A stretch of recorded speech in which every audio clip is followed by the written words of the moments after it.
So continuing with our press conference down here at the railway station, I'm with Ian Longworth, of course in charge of all transport in the Isle of Man. So you've come up with this new scheme. I mean, we've tried the Rolls-Royce, that's not going to happen, so you've gone back to the drawing board and come up with a sort of, what, second best?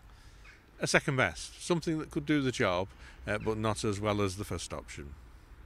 And how good a job is it going to do? I mean, are you happy with this option?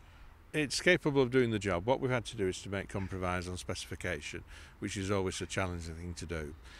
So, for example, there will be no traction control, which I think CPS on your car, and so therefore the drivers will need to learn to drive it and sand the track as opposed to the train doing it itself. We won't meet the latest emission regulations, we won't meet the latest crash worthiness regulations in Europe, but nor does the existing railway.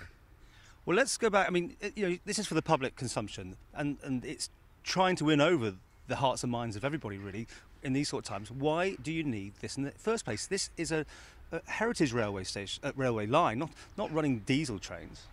It's a heritage railway line where 10% of our market is hardened train enthusiasts, 10% of people interested in trains, and 80% having a day out.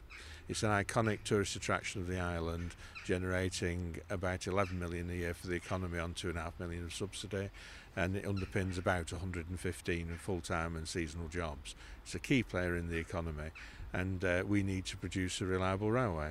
Yes, the steam train is iconic in it, but there are times when 80% of our passengers are not necessarily have that in mind. If you go to a Thomas the Tank Engine weekend, the best thing you can do is see Thomas the Tank Engine. If you ride behind him, you've no idea what the engine's called, and it's a case of making the appropriate compromises to run a reliable railway. Our steam engines date from 1874 to 1910, and they do have breakdowns. We had one a week last Tuesday where unfortunately the passengers had to spend nearly an hour and a half looking at the sights of Colby, which was not what they wanted to do, but we had an engine failure and we need to be able to go out and deal with that. I mean, it's maybe not for you to answer, but government's running these sort of things. Is this not more of handing it over to enthusiasts and making this like a Gravel Glen sort of setup? There's 115 people working in the season on the railway. That's an awful lot of volunteers, and I know elsewhere that on average for 4 full-time jobs it takes 115 volunteers. So it will be a significant proportion of the island's population. And although a lot of railways, heritage railways, are seen as volunteer operated, the business mind behind it might be, but there are a hardcore of full-time staff.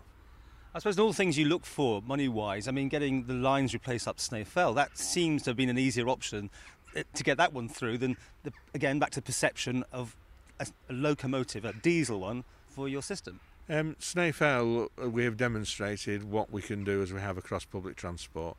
The first year I was here, 38,000 people went up Snaefell. Last year it was 49,000. At the end of May before TT we were 1,000 in front of that. We are demonstrating the business potential of the railways.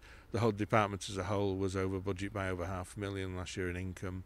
The bus network review was controversial, but there's 4% more passengers using the network now with 16 less buses.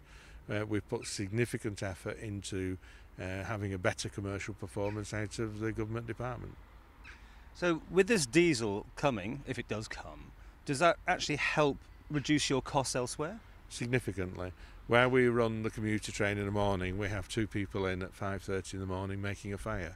Instead, 5 minutes before the train goes, someone will come and press a button.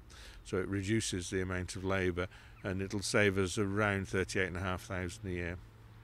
Well, you're in the hands of your minister. Maybe this is an unfair question, but do you think he has got that capability to persuade his colleagues?